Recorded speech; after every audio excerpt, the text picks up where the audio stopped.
the controllers had moved too quickly and revealed their hand.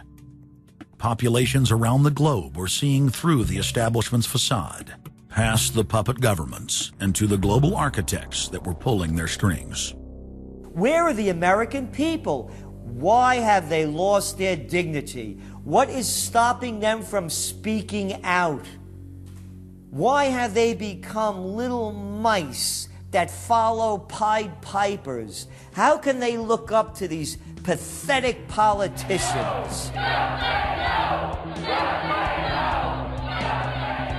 Go sit down. I have a question for this young man. He has the right to be represented. I'm his father, and I want to talk to you face to face. Look at your arm. Why not a lobbyist with all kind of money to stuff in your pocket so that you can cheat the citizens of this country? So I'll leave, and you can do whatever the hell you please to do. One day God's gonna stand before you, and he's gonna judge you and the rest of your damn cronies up on the hill. And then you will get your just desserts. As the public begins to awaken to the fact that Barack Obama has cold-bloodedly betrayed the pledges he made to the American people, the establishment media and Democratic leaders have invoked the tactic of divide and conquer.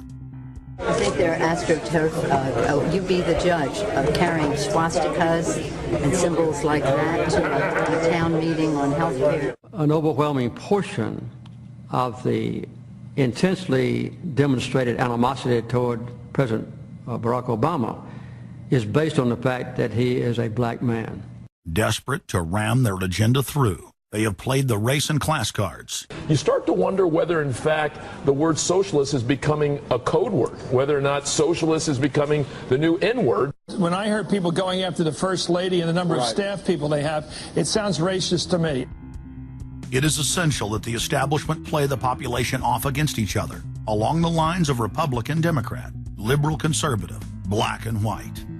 As long as the people are fighting with each other, they can never get together and remove the corporate dictatorship that has criminally seized power through the national security state.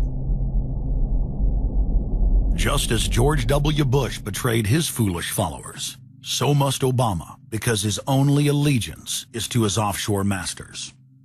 President Obama today nominated Ben Bernanke for a second four-year term as Federal Reserve Chairman. The president called his actions on the global financial crisis bold and out of the box. As an expert on the causes of the Great Depression, I'm sure Ben never imagined that he would be part of a team responsible for preventing another.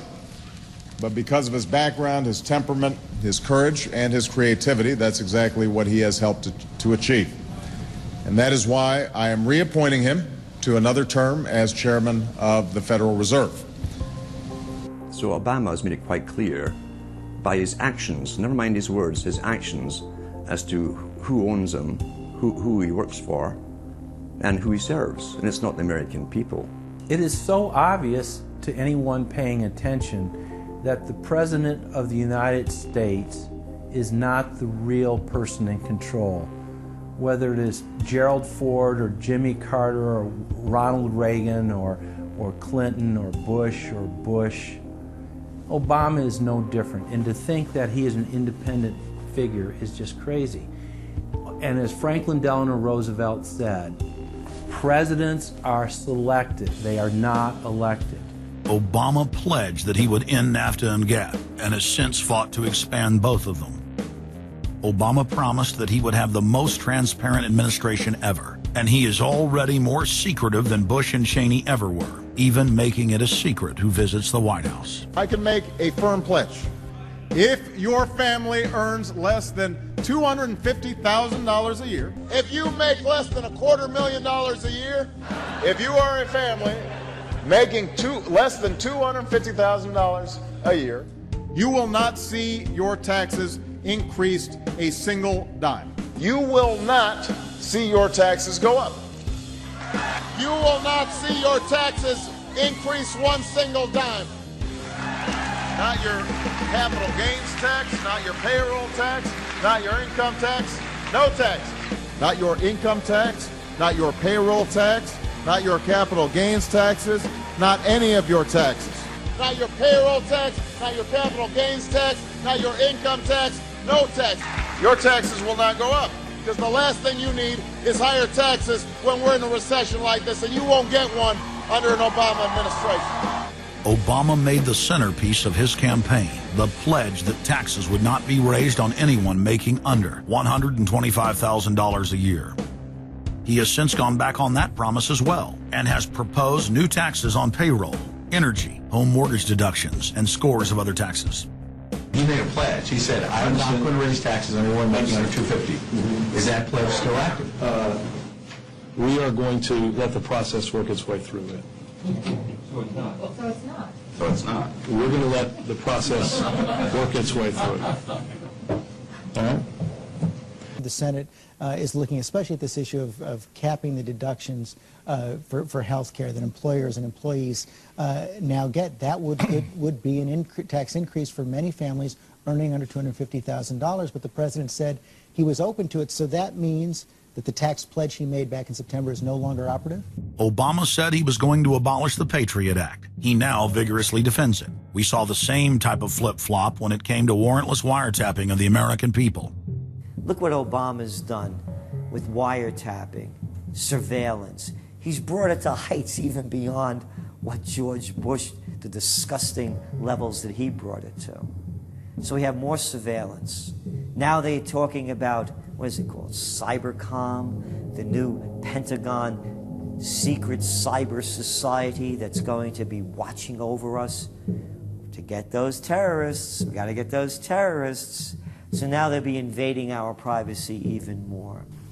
So, I mean, it really almost makes you ask the question, would it have been better if we'd never invented the internet and had to use paper and pencil or whatever? Now Obama is setting up the Cybersecurity Command, which the government admits completely ends the Fourth Amendment and allows President Obama to shut off the internet in the United States whenever he wishes.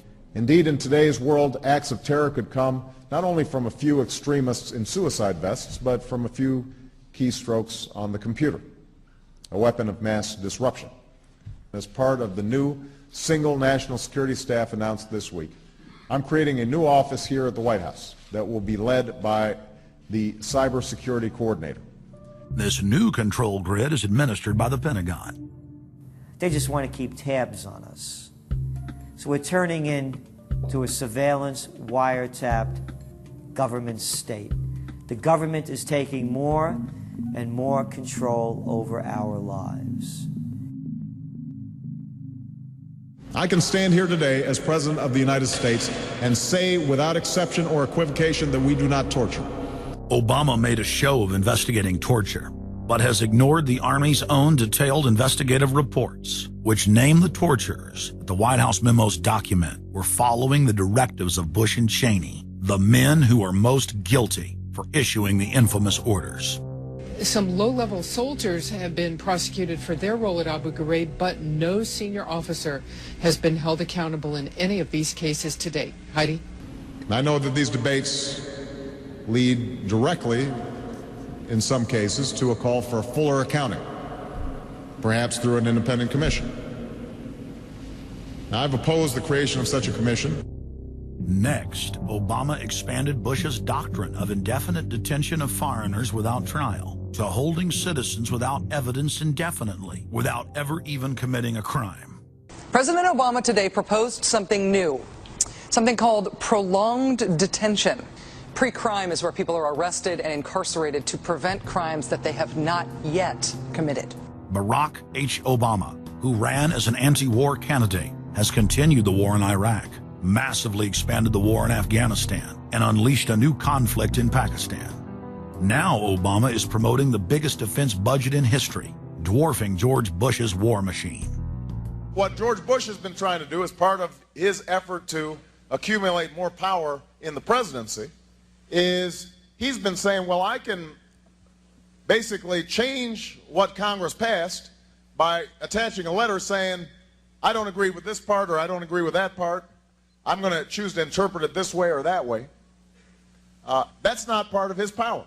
But this is part of the whole theory of George Bush, that he can make laws as he's going along. I disagree with that. I taught the Constitution for 10 years. I believe in the Constitution, and I will obey the Constitution of the United States. We're not going to use signing statements as a way of doing an end run around Congress. All right? Obama guaranteed that once president, he would stop the unconstitutional practice of issuing signing statements, through which the executive branch illegally usurps the legislative power of Congress. Congressman Kucinich, when he introduced his 60 articles of impeachment against Bush Jr., I think one was the signing statements. The form of the resolution is as follows. A resolution, articles of impeachment of George Bush, President of the United States. Resolved, that President George W. Bush be impeached for high crimes and misdemeanors